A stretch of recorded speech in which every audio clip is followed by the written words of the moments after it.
The ballroom had gone quiet, not the gentle quiet of a held breath or a paused song.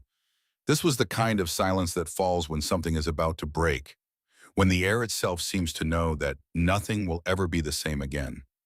She stood there under 1,000 points of chandelier light, wearing her gray uniform, her rubber gloves still on her hands, tears tracing slow lines down her face.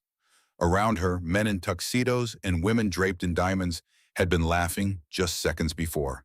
And at the center of it all, the most powerful man in the room, a man who had never been at a loss for words in his entire life, stood completely, utterly still.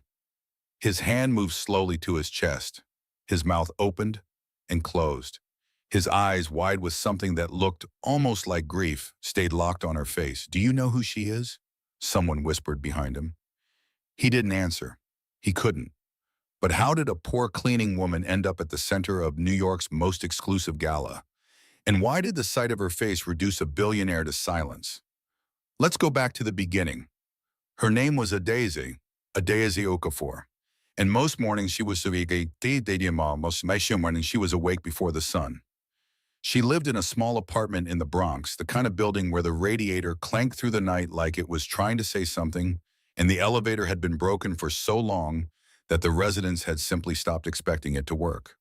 She had a daughter, Amara, 7 years old, who slept with one arm wrapped around a stuffed elephant named Blue, and whose laugh, when you were lucky enough to hear it, sounded like water over smooth stones. Adeze had come to America from Nigeria 11 years ago with a nursing degree, a careful savings account, and a hope so large it barely fit inside her chest. She had been one of the top students in her program back home. She had ambitions that stretched far past the horizon of what anyone in her village thought possible for a woman like her. But America, she had learned, had a way of not seeing certain people clearly. Her degree wasn't recognized. Her applications were overlooked. Her accent was mocked in interviews.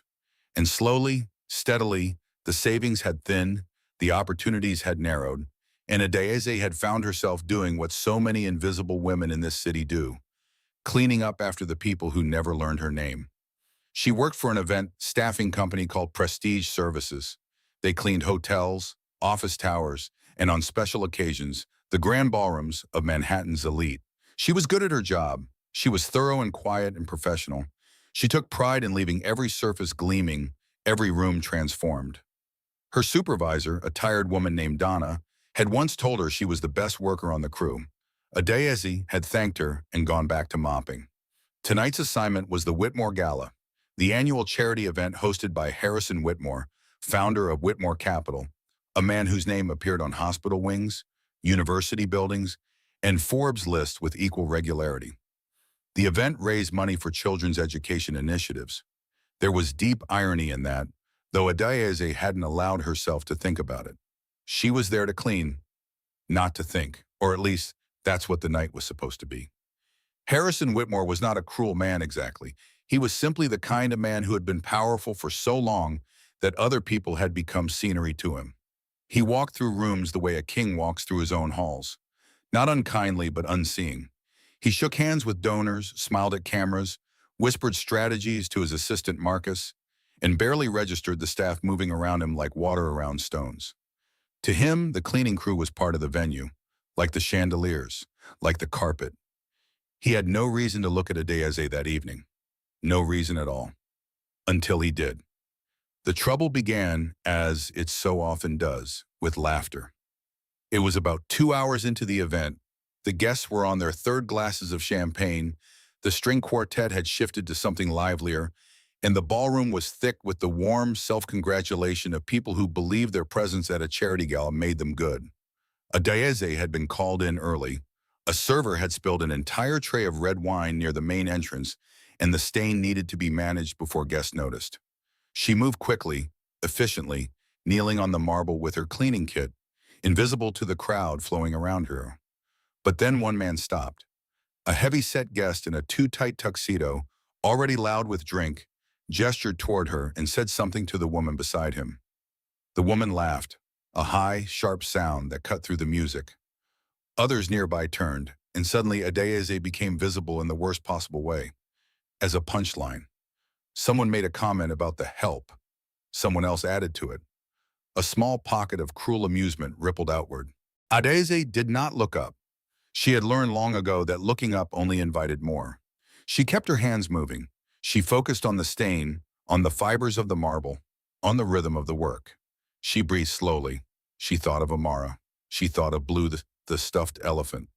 But the laughter continued, and it grew, and a young man, no older than 25, someone's son, someone's future, crouched down near her with his phone raised, clearly intending to film her for the entertainment of his social media followers. "Come on," he said, grinning. "Look up." She did not look up. Now, here is the moment you need to understand, because this is where the story turns. Harrison Whitmore, across the room, had heard the laughter. He had turned instinctively to find its source. His eyes had moved past the young man with the phone, past the cluster of guests, and landed, for just one brief second, on the face of the woman kneeling on the floor. He froze. Not visibly, not dramatically, just a stillness that came over him so suddenly that his assistant Marcus noticed immediately and said quietly, "Sir?" Harrison didn't respond. He was staring at her profile, the line of her jaw, the particular way she held her head, the shape of her hands. His glass tilted slightly. Marcus reached out and steadied it. "Sir," Marcus said again, more urgently this time.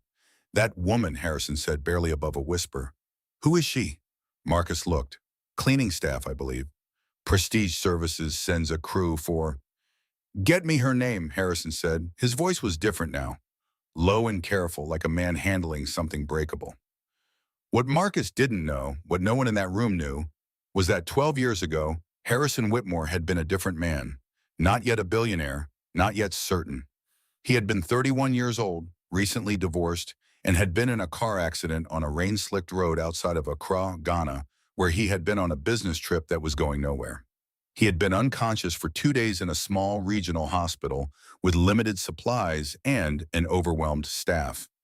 He had woken up to the face of a young nurse sitting beside him. She had been on a double shift. She had checked his vitals every hour through the night, not because protocol demanded it, the hospital was understaffed and overrun, but because she had decided quietly and without announcement that this stranger was going to live. Her name had been Ada. He had tried to find her before he left. The hospital administrator told him she had already gone. Her contract there had ended, and she had left for Lagos. Then, he believed, for the United States. Harrison had thought about her for years. He had donated to that hospital. He had funded rural medical training programs across West Africa in a way that he never connected publicly to that night, because some debts, he felt, were too personal to advertise. He had never found her. He had eventually told himself that perhaps some stories weren't meant to have endings. He had been wrong. Marcus returned with a name badge pulled from the crew roster. He handed it to Harrison without a word. Harrison read it, Adeze Okafor, Lagos, Nigeria, Prestige Services. He walked across that ballroom like a man moving through water. The guests parted instinctively. He was, after all, their host, but he wasn't walking toward them. He walked past the young man still holding his phone, past the cluster of laughter, directly to her. Adeze had finished with the stain.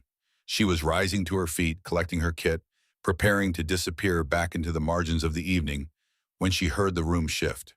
She turned and found Harrison Whitmore standing 3 feet away from her, and the expression on his face was something she had never seen on a man like him before. It was recognition. It was relief. It was shame.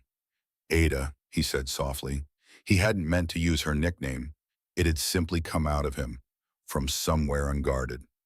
She looked at him, and after a long moment, something crossed her face too. Memory, disbelief, 12 years pressed into a single second. "You were in the hospital," she said, not a question. "You sat with me," he said, "for 2 nights.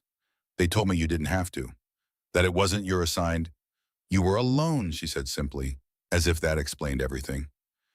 As if that had always been enough of a reason. The ballroom was completely silent now. No one laughed. The man with the phone had lowered it without realizing he had done so. Harrison Whitmore, in front of 400 of New York's wealthiest people, slowly bowed his head toward her. Not a greeting, not performance. Just a man, finally, in the presence of someone he owed everything to, doing the only honest thing left to do. "I've been looking for you," he said, "for 12 years. Adeze stood quietly in her gray uniform with her rubber gloves in her hand, and she did not. She cried the way people cry when something they stop believing in suddenly turns out to be true. What happened next? The conversation, the offer, the path that opened up for Adeze and her daughter Amara. That is a story for another time.